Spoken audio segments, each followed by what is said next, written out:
La carta 9 de este texto de San Teófanes el Recluso, en la carta 9, ahora va a abordar la cuestión de la vida espiritual.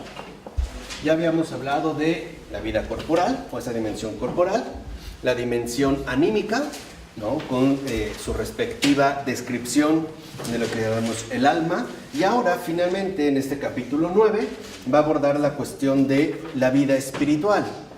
Y para ello, Teófanes nos dice que el alma está orientada exclusivamente a la organización de nuestra vida temporal. Es decir, está dirigida, ¿no?, el alma para que funcione orientada en base a nuestra vida terrena. Por lo tanto, los conocimientos que el alma adquiere y que posee se dan en base a la experiencia que en efecto nosotros vamos adquiriendo. De tal manera que el alma, dijimos, ¿no?, en su parte intelectiva, en su parte desiderativa y en su parte volitiva, se dirigen ante todo a la satisfacción de las necesidades que tenemos en nuestra vida temporal. Y por lo tanto, por así decirlo, lo fundamental para el alma es aquello que está relacionado con la propia temporalidad, ¿no? Las disposiciones visibles hacia la cual nosotros podemos acceder. Lo que está por encima de lo temporal, de las necesidades temporales, de nuestra experiencia terrena, no le compete al alma, no es en ese sentido su asunto. Eso más bien ya es cuestión que aborda o que asume el ámbito del espíritu. Entonces, en este sentido, en el ámbito del espíritu, lo primero que podemos preguntarnos es, ¿y qué es el espíritu? Primero, es fuerza. Es en el sentido, la vida espiritual, cuando nosotros hablamos ya ahora de espíritu, el espíritu es fuerza. Y es fuerza de Dios. Eso es el espíritu. De tal manera que, como menciona San Teófanes, el espíritu es aquella fuerza que Dios insufló en la faz del hombre, en el rostro del hombre, cuando completó su creación. De tal manera que entonces, justamente, al unirse este espíritu insuflado, esta es fuerza, con el alma humana, la ha elevado incluso por encima de lo humano. Dicho de otra manera, el espíritu es lo que eleva al alma humana más allá de sí mismo y más allá de sí misma. En este sentido, el espíritu es nuestro acceso dado por Dios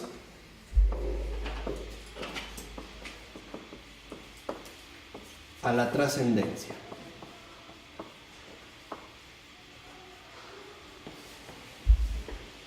Este es justamente, ¿no?, en un primer momento, la definición que Teófanes da de el espíritu. De tal manera que entonces, si el espíritu es dado por Dios, el espíritu busca a Dios. Es decir, ya no se queda el espíritu en lo temporal, sino que ahora, por utilizar una palabra de manera correcta, el espíritu se orienta hacia lo eternal. Esa es, digamos, ese es justamente su horizonte de despliegue. El espíritu siempre está vinculado a lo eternal, es decir, a Dios mismo. De tal manera que cuando tenemos acceso dado por Dios a la trascendencia, es que nuestro espíritu nos eleva por encima de lo temporal en el cual se detiene y es pertinente el alma para poder acceder a Dios mismo. Por eso, el espíritu, a diferencia del alma, en su función específica, tiene, ¿no?, como propósito agradar a Dios mismo.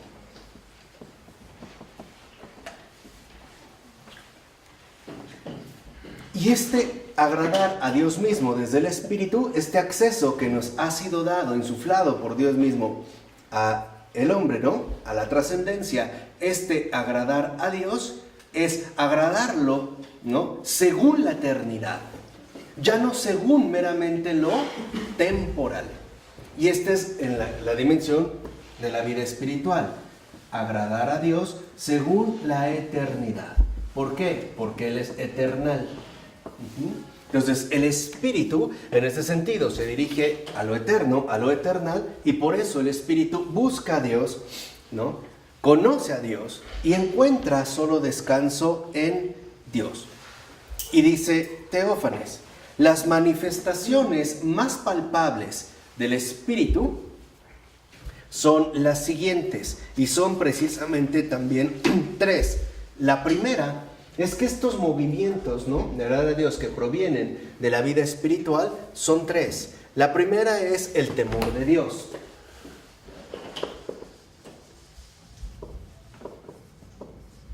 El temor de Dios como un movimiento del espíritu. Dice, el temor de Dios consiste en que los seres humanos, independientemente del nivel de desarrollo que se encuentren, saben que hay un ser superior. Saben que hay un Dios, que este Dios lo ha creado todo, lo mantiene y lo dirige todo. Asimismo, en el espíritu, por decirlo así, intuimos la presencia de Dios y la dependencia de todo lo creado con respecto a Él. Entonces la persona que no cree en Dios para nada, niega la presencia de Dios, ¿cómo puedes definir su espíritu?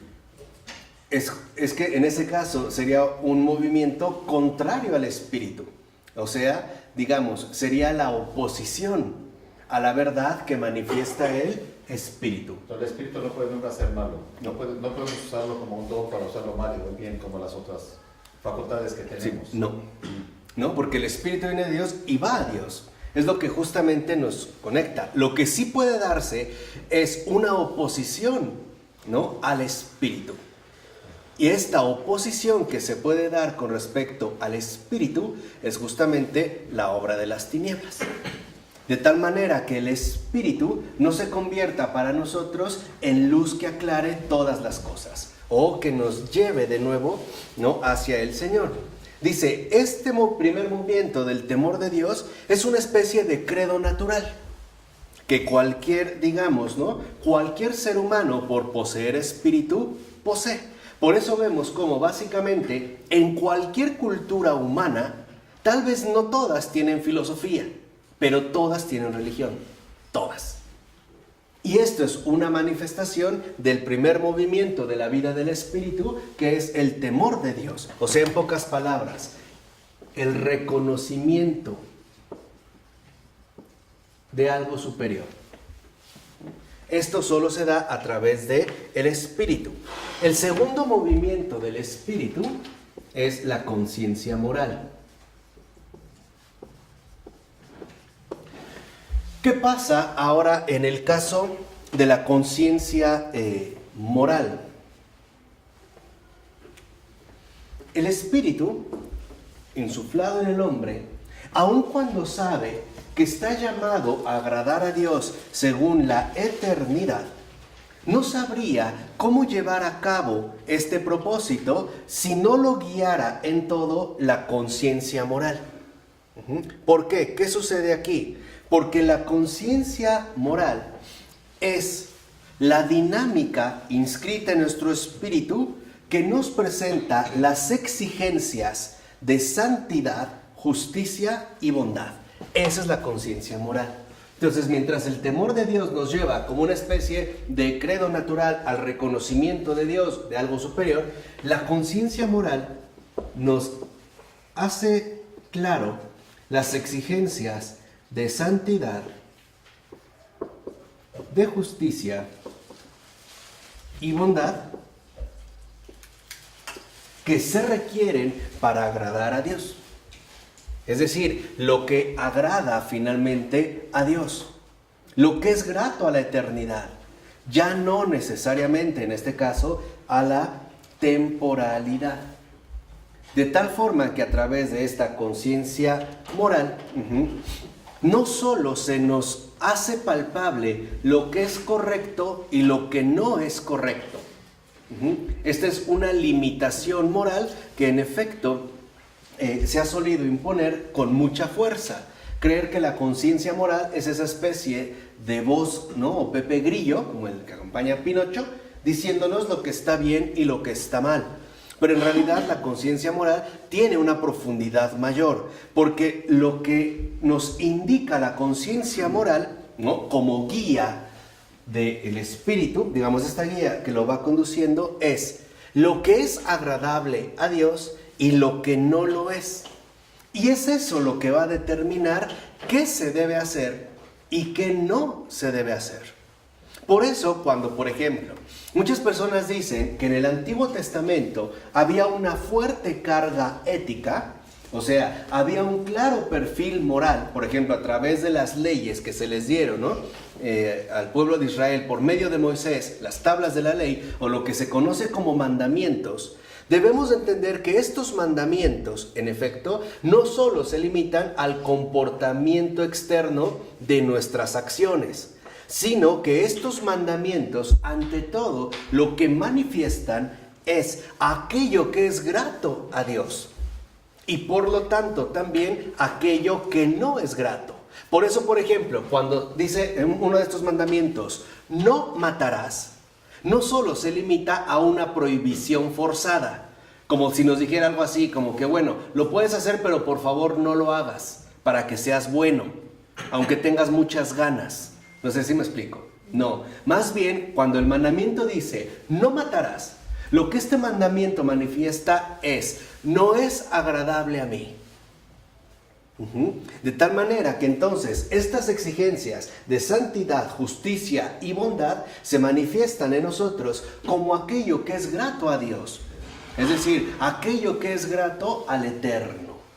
Por eso también se habla como el Eterno. Por eso cuando el pueblo de Israel es liberado de la esclavitud de Egipto, recuerden que uno de los puntos de discusión intensa con el faraón es que Moisés insiste en que se tiene que llevar absolutamente todo. Viene como una negociación, ¿no? Bueno, te vas, pero te llevas solo a las mujeres y los niños. Bueno, dejas estos para que trabajen. Bueno, te vas, pero sin ganado. Y Moisés dice, no, nos tenemos que llevar absolutamente todo. ¿Por qué? Y esto es importante. ¿Por qué Moisés insiste tanto en esto? Y él mismo lo dice, porque no sabemos qué es lo que Dios nos va a pedir. ¿Qué quiere decir? Que la indicación de Moisés o estas palabras de Moisés los tenemos que llevar hasta la última pezuña del último ganado, porque no sabemos lo que Dios nos va a pedir, es porque ya Moisés está hablando desde la conciencia ¿qué? Moral. Él necesita todo para que pueda aprender junto con su pueblo y al mismo tiempo enseñarle a su pueblo qué es lo agradable a Dios y qué no lo es. Si ustedes ven, por ejemplo, ¿no? En el libro, por ejemplo, del Deuteronomio, o incluso en algunos profetas, las indicaciones que da el Señor son precisas. Lo que está diciendo es, esto me es agradable, esto no me es agradable. Porque lo que se está desarrollando es pasar del temor de Dios, el reconocimiento de algo superior, que de cierta manera incluso nosotros podríamos ver históricamente reflejado en el paganismo, a la fe de Israel. Ya no solo se trata de reconocer que hay un Dios o que hay algo superior por encima de la mortalidad humana, llámese Zeus, por ejemplo, ¿no? El dios de los griegos, sino que ahora se trata de crecer y desarrollar el espíritu para que nuestra conciencia moral se dé cuenta de aquello que agrada a Dios y aquello que por ende no le agrada. ¿Vamos bien? Y en el caso se vería de la fe del pueblo de Israel, o lo que podríamos llamar simple y sencillamente el Antiguo Testamento. ¿De acuerdo? Así entonces, el temor de Dios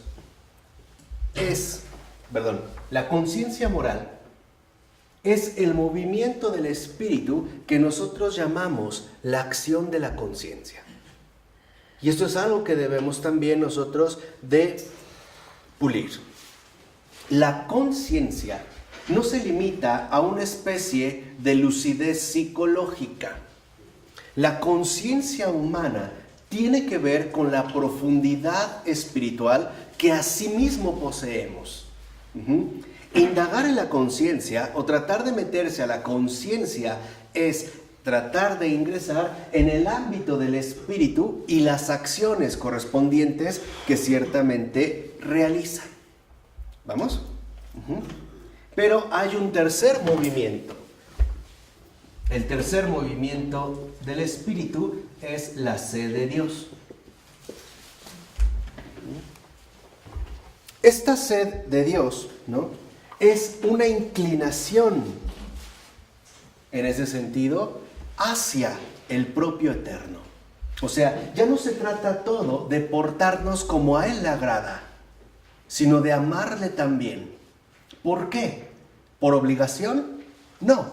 ¿Porque si no nos va a castigar? No. Porque para eso fuimos creados libres, para corresponder libremente al amor del cual justamente provengo. Este es, digamos, el ahora responder a Dios. Primero, en el paganismo se le reconoce, ¿no?, que hay algo más allá de lo humano. En la fe del Antiguo Testamento, ¿no?, en el pueblo de Israel se manifiesta y se desarrolla la conciencia moral. Y a partir ya, podemos decir, de la revelación, o sea, del Nuevo Testamento, se pone énfasis en la sed de Dios que nos conduce a comulgar con Él, entrar en comunión con Él. Y aquí se da como una pedagogía. Entrar en esta comunión profunda con Él. Por eso, la sed de Dios tiene, por así decirlo, dos perfiles. Uno positivo y uno negativo. En el positivo, dijimos, es esta sed de Dios que nos invita ahora, nos mueve, ¿no?, a comulgar con Él, a estar con Él.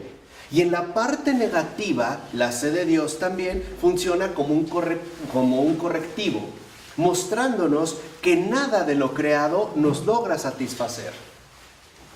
Por eso no es raro que aunque nosotros disfrutemos mucho la vida terrenal, al final, tarde o temprano, por mucho que nos agrade, nos puede llegar a aburrir o a resultar tedioso.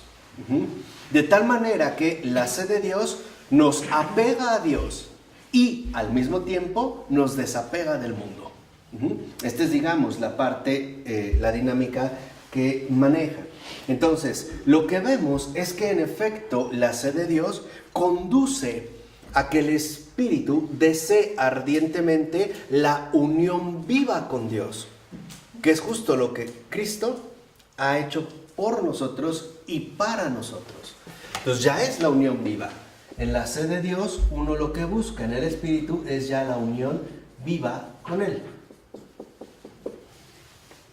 Por eso cuando Jesús les dice a los discípulos que lo que ahora el Padre quiere son adoradores en espíritu y en verdad, lo que les está diciendo es adoradores que no solo lo reconocen, que no solo lo respetan, sino que comulgan con Él, que lo anhelan a Él y que lo reconocen como lo que es, no un Dios superior, sino un Padre que cuida por sus hijos y que los quiere tener con Él, de una vez y para siempre. De tal manera que entonces, a través de la unión viva con Él, viene la paz. Mientras que, a través del cumplimiento, en la medida de lo posible, de las exigencias de santidad, justicia y bondad, viene la tranquilidad. Esta es la gran diferencia. Por ejemplo, alguien que dice, bueno, pues ya fui a misa porque cumplí el precepto o cumplo con mis deberes religiosos, mantiene tranquila su conciencia. Pero esto no significa que experimenta la paz del espíritu. Y esa es la verdad. O sea, lo que quiere Jesús, o el Padre ahora quiere, son adoradores en espíritu, es decir, en unión viva con Él y en verdad. O sea, experimentando esa profunda paz que es aquello que cada uno de nosotros anhela en lo más íntimo de su corazón. No solo queremos tranquilidad, lo que realmente deseamos con todas las fuerzas es la paz. Y Dios es absoluta paz.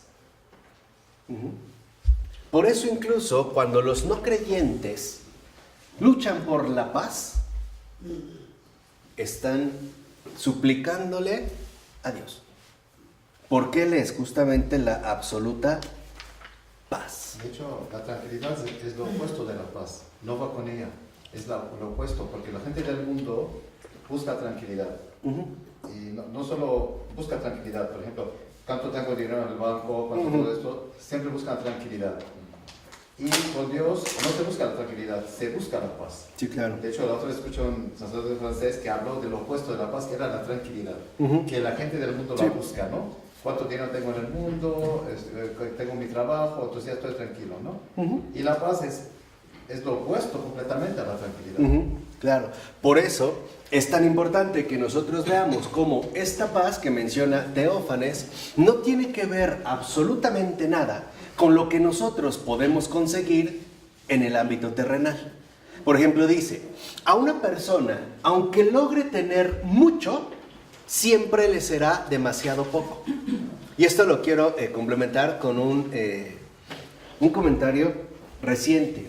A finales del año pasado, Daniel Cohen, que es uno de los mejores economistas europeos, ¿no?, de este momento, y es asesor de la Comunidad Europea, y ojalá puedan leer por lo menos 2 de sus libros, el Homo Economicus, que es una obra extraordinaria, y el otro que habla sobre el mal, precisamente la cuestión de la economía, ¿no?, desde funciones de su dimensión más profunda, no solo en, digamos, los problemas financieros, sino lo arraigado que está el mal y por lo tanto la metafísica y lo que conlleva esta maldad en el ámbito económico. Él decía que hicieron una encuesta, ¿no?, un estudio, y entrevistaron a los 10 hombres más archiultramillonarios del mundo.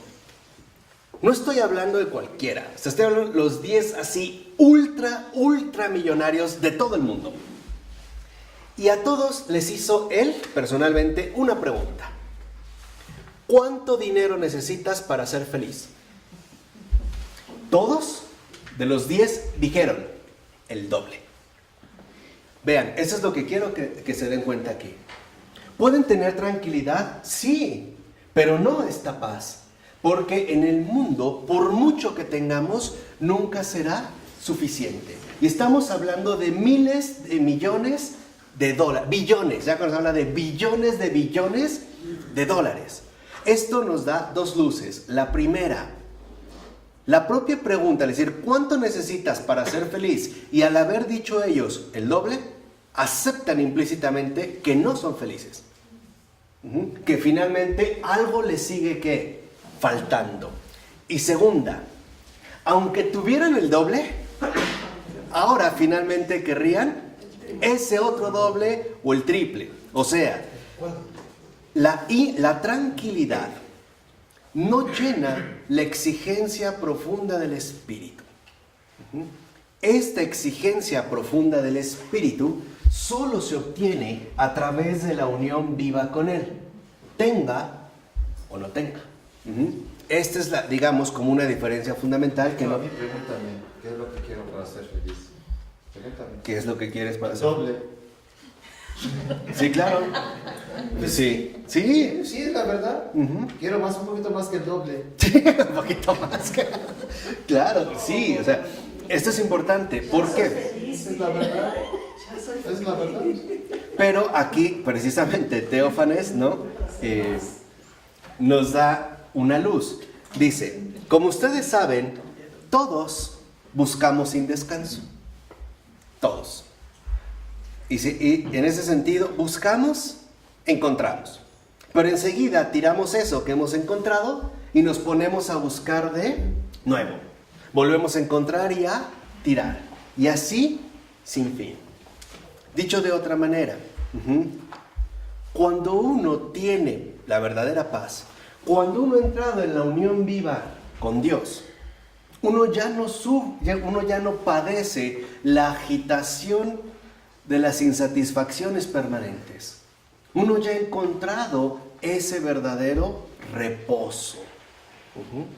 Por eso, en este sentido, dice, no es lo que nosotros vemos que nos arrastra hacia todos los pesares que trae consigo la vida en esta tierra. El hecho de que buscamos y buscamos y al parecer nunca estamos totalmente satisfechos. ¿Cuándo pensamos que el tener algo nos iba a hacer verdaderamente felices? Lo tuvimos y no fue suficiente. Como que nos anestesió por poco tiempo, porque finalmente nos movíamos dentro del ámbito de lo temporal. Y por eso el Señor permite que se nos vaya o se nos quite, para que no sigamos enganchados a esa falsa ilusión de que lo que obtenemos aquí va a ser lo que realmente nos colme. Dicho de otra manera, ¿no? Redondeando un poquito. ¿Es necesario satisfacer las necesidades del cuerpo? ¿Sí o no? Sí, ya lo vimos, sí. ¿Es importante y necesario satisfacer las necesidades del alma? ¿Sí o no? Sí. ¿Y las necesidades del espíritu? También. Recuerden, o sea, para Teófanes el Recluso, el problema de la infelicidad está cuando una de estas necesidades no ha sido satisfecha. Hoy nuestra cultura tiende a quedarse o en el cuerpo o en el alma. Por ejemplo, piensan que si nosotros tratamos, ¿no?, como un ídolo a nuestro propio cuerpo, vamos a encontrar esa plenitud que anhelamos. La realidad es que no. O los que piensan que si únicamente se dedican al ámbito de los buenos deseos, los buenos sentimientos, la relajación profunda, pues entonces, ¿no?, la vida orgánica y saludable, pues también lo van a encontrar. La realidad es que no, porque también el espíritu tiene sus exigencias. Y estas exigencias también nos invitan a corresponderle. ¿De acuerdo? Por eso uno de los puntos que vemos es que el espíritu nos hace un poco superiores a los animales. Pero, el alma humana nos hace un poco superiores a los animales. Sí, no el espíritu los hace mucho más superior. Y nos trasciende. Pero el espíritu que se nos ha dado nos hace un poco inferiores a los ángeles. O a Dios. Y a Dios mismo. ¿Por qué? Porque nuestro espíritu está esposado con nuestra realidad carnal, cosa que en los ángeles no sucede. Son espíritus puros. Y como espíritus son superiores a nosotros. ¿Vale? Entonces, estamos llamados a reconocer el papel que nos corresponde. De tal manera que entonces, dice Teófanes, aquel que no tiene movimientos, vuelvo a repetir, aquel que no tiene movimientos ni acciones en su espíritu, no ha llegado al nivel de la dignidad humana. O sea, aquel que no tiene sed de Dios, no ha llegado al nivel de la dignidad humana. Más bien, ha quedado como un proyecto truncado. Porque el Señor quiere que en efecto nosotros alcancemos la dignidad para la cual hemos sido hechos. O sea, al haber sido creados a su imagen y semejanza, el Espíritu no se nos dio inútilmente, sino que tiene un propósito. Que sea esta sed plena, esta unión viva con Él y esta paz, lo que nos lleve finalmente a alcanzar la dignidad que corresponde a nuestra propia dignidad, a nuestra propia humanidad.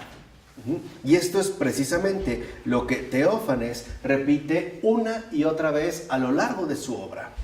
Lo importante en el hombre es que alcance la dignidad que Dios espera de él, que Dios le ha inscrito, que Dios le ha propuesto. Que no se quede truncado en ninguna justamente de sus dimensiones. Por eso en la carta 10, Teófanes hace una especie de comentario al temor de Dios. En primer momento, ¿no?, a este reconocimiento. Y habla de una fe universal, natural, de la existencia de Dios. que dijimos refleja no la existencia de Dios en sí, sino la vida espiritual. Por ejemplo, dice: cuando Dios dispersó a los pueblos sobre la faz de la tierra después de la torre de Babel, todos llevaron consigo algunas ideas verdaderas sobre Dios. Algo han llevado consigo. Y se van a transmitir, ¿no?, de generación en generación por medio de la tradición. Por ejemplo, la idea de que Dios es espíritu, no algo necesariamente material. Segunda, que Dios es espíritu invisible, no es una cosa visible, que es creador, providente, juez, dispensador de premios y castigos, ¿no? Dice, dentro de estas ideas, ¿no?, que se van a expandir en nuestra propia humanidad, la idea de que es creador, providente, dispensador de premios y castigos, dice, prácticamente se ha conservado en todos. De que Dios en este sentido, ¿no?, es creador, providente y dispensador, tanto de premios como de castigos. Dice, sin embargo, que es un espíritu invisible, no la conservaron todos. Ya que, como menciona Pablo en la carta a los Romanos, capítulo 1, versículo 23, algunos cambiaron la gloria del Dios incorruptible por imágenes que representan a hombres corruptibles, o aves, cuadrúpedos y reptiles. O sea, algunos en este sentido se fueron finalmente por los ídolos. ¿Alguien sabe cuál es el significado etimológico de ídolo? Sí, bueno, etimológico no sé, pero el ídolo es encontrar lo infinito en lo finito. Ok. En términos concretos, ídolo viene de eidolon. Literalmente es lo que se ve. Lo infinito que no se ve, en lo finito que sí se ve. Un ídolo es aquello que se hace visible, que adquiere para nosotros, en este sentido, visibilidad. Por eso añade el apóstol Pablo en el versículo 21 de esta misma carta, que estos hombres, habiendo conocido a Dios, no lo han glorificado.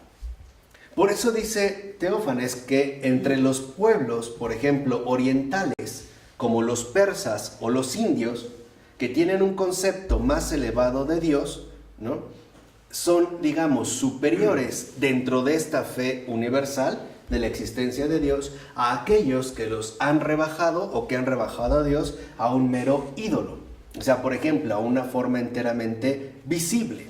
En pocas palabras, el paganismo también representa un empobrecimiento del espíritu.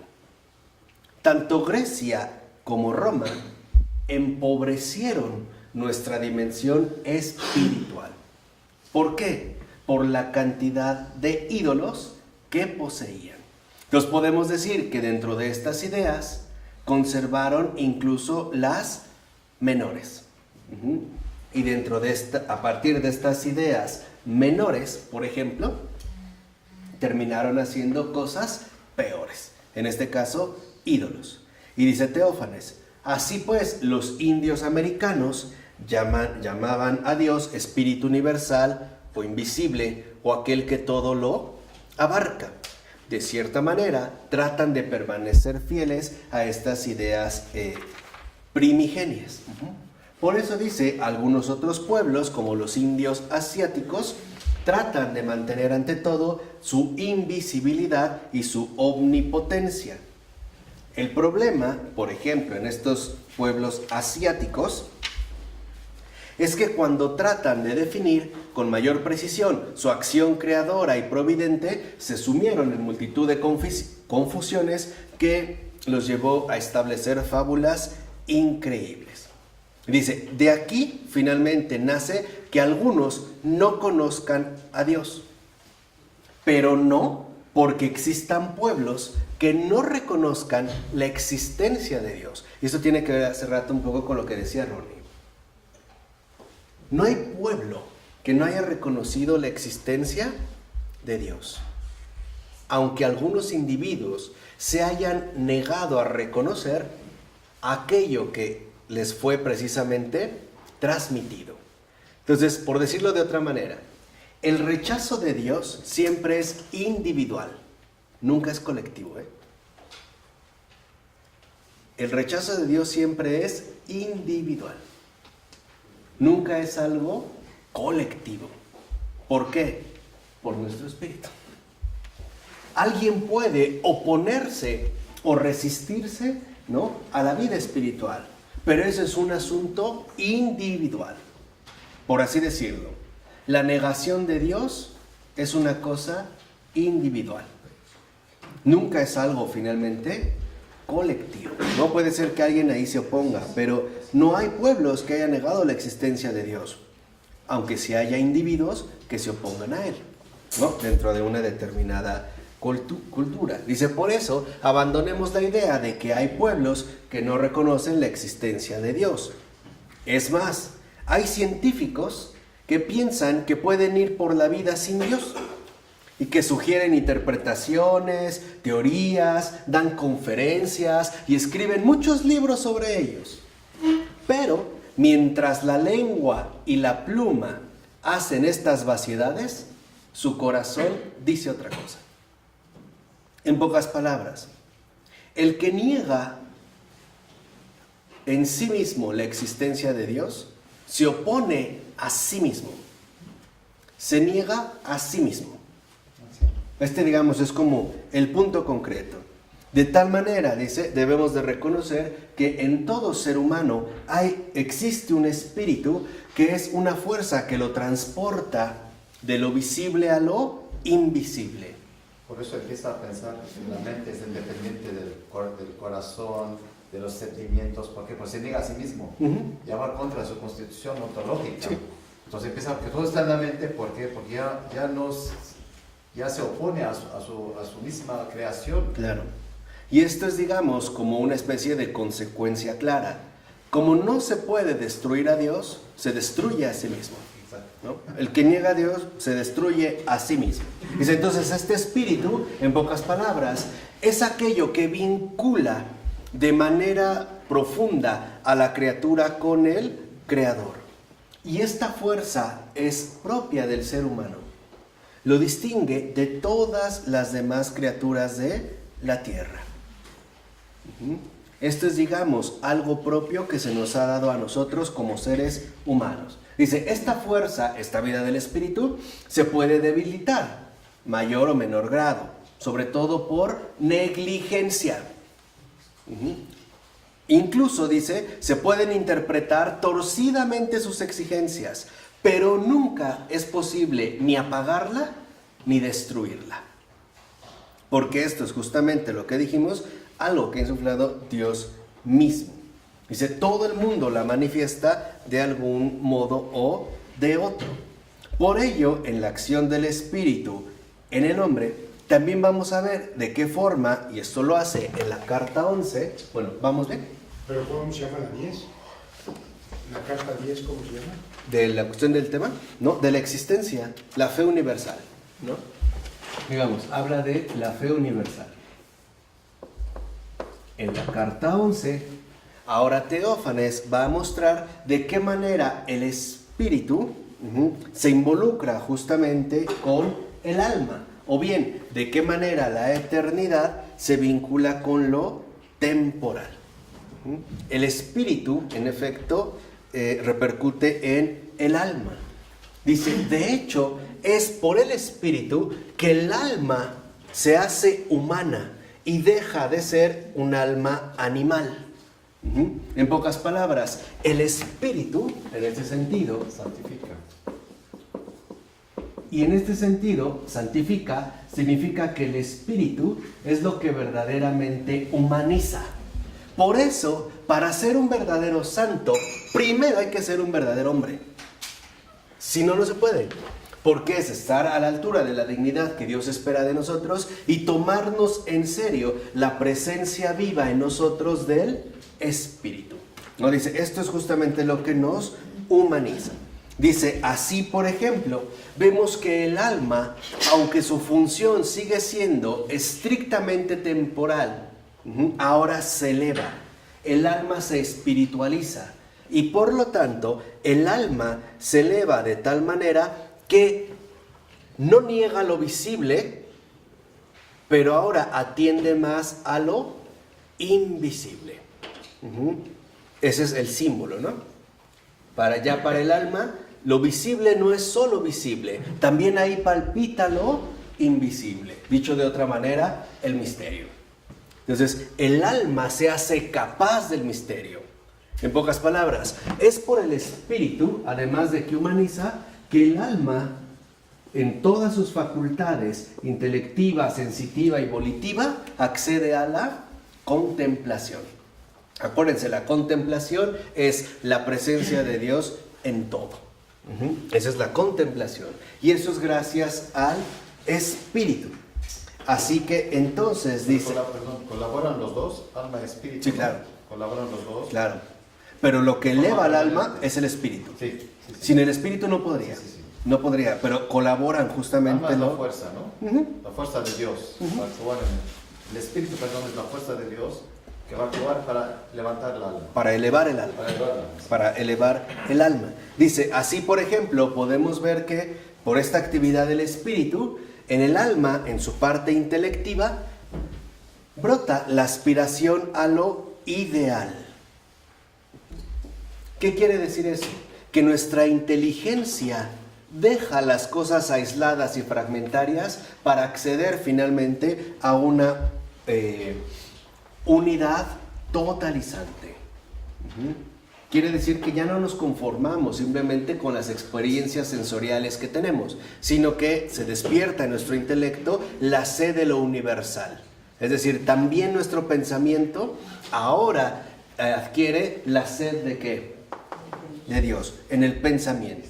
Dice, de hecho, el alma necesita generar estos pensamientos y de hecho los genera, porque si no los genera se empobrece. No se desarrolla como realmente espera.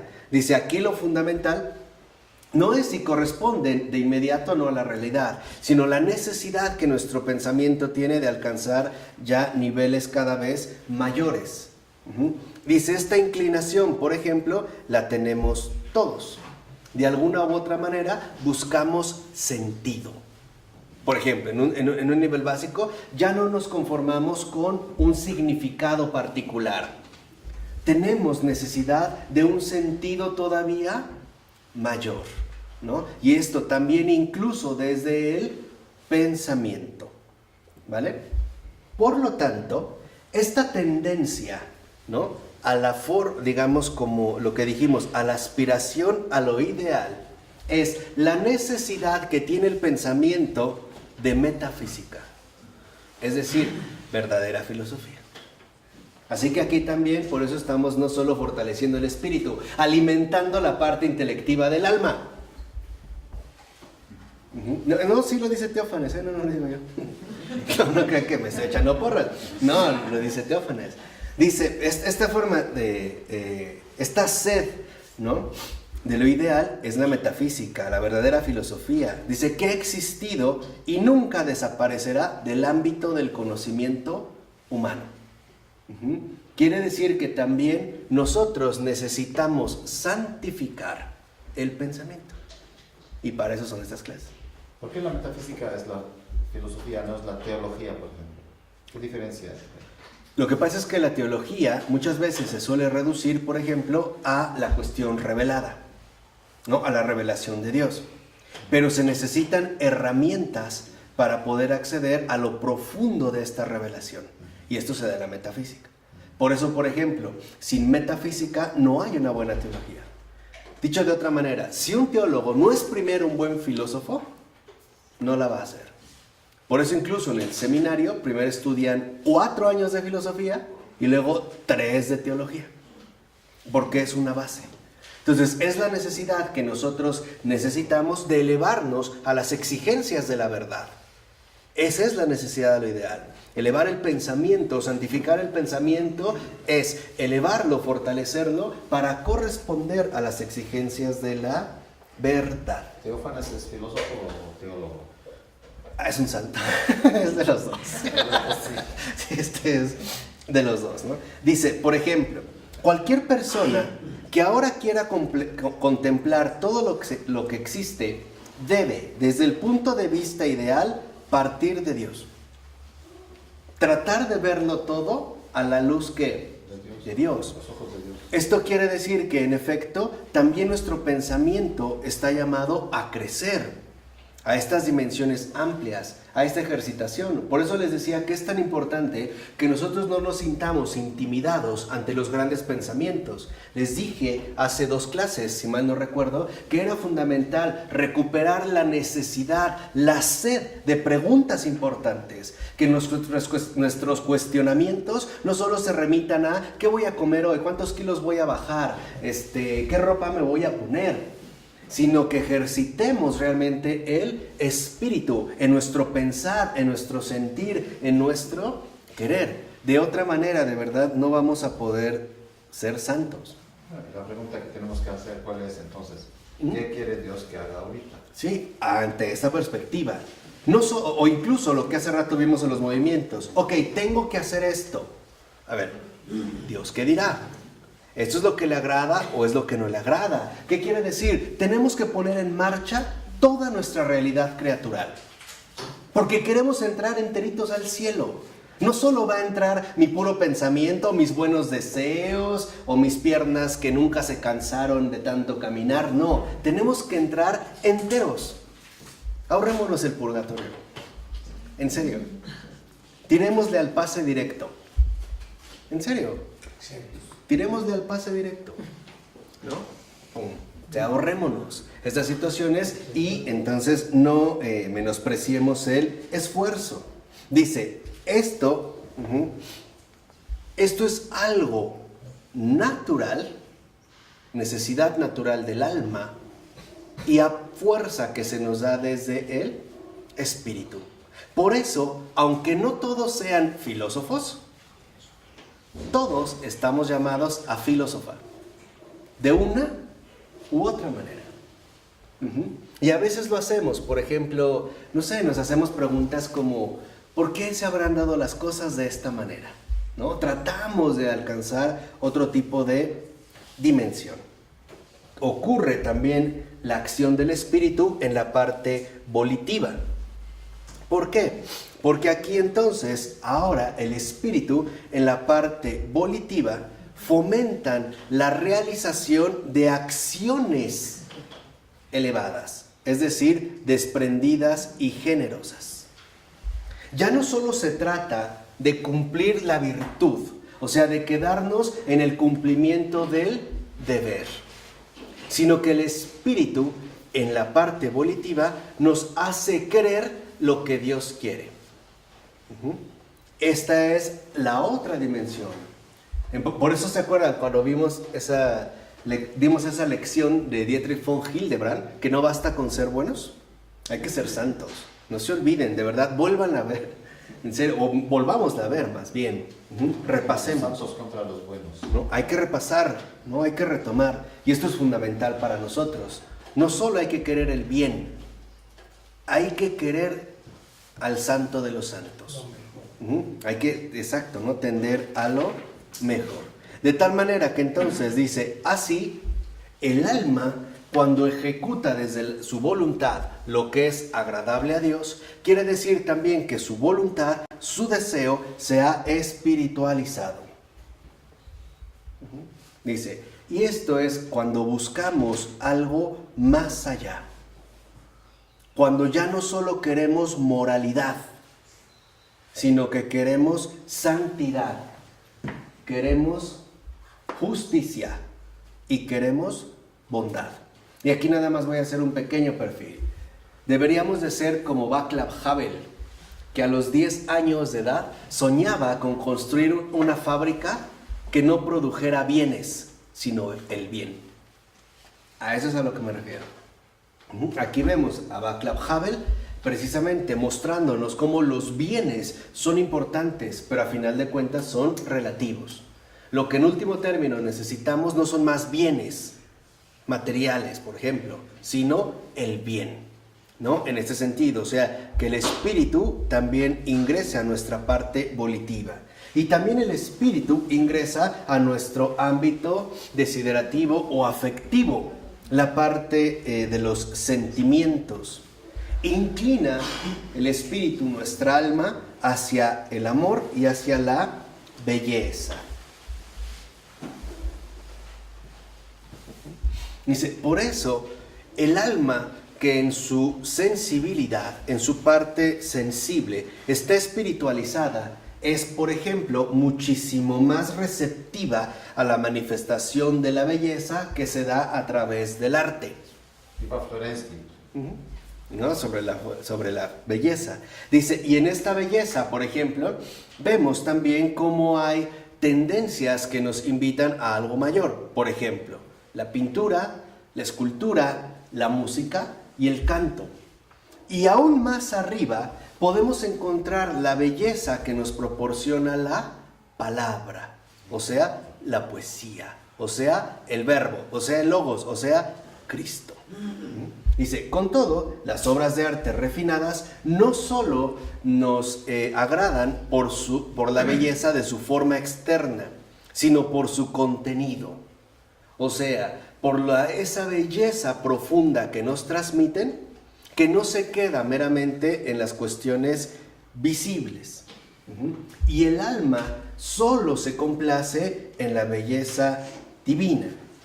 Por eso, dice Teófanes, contemplar, gustar, contentarse, complacerse en la belleza de Dios es una necesidad del espíritu.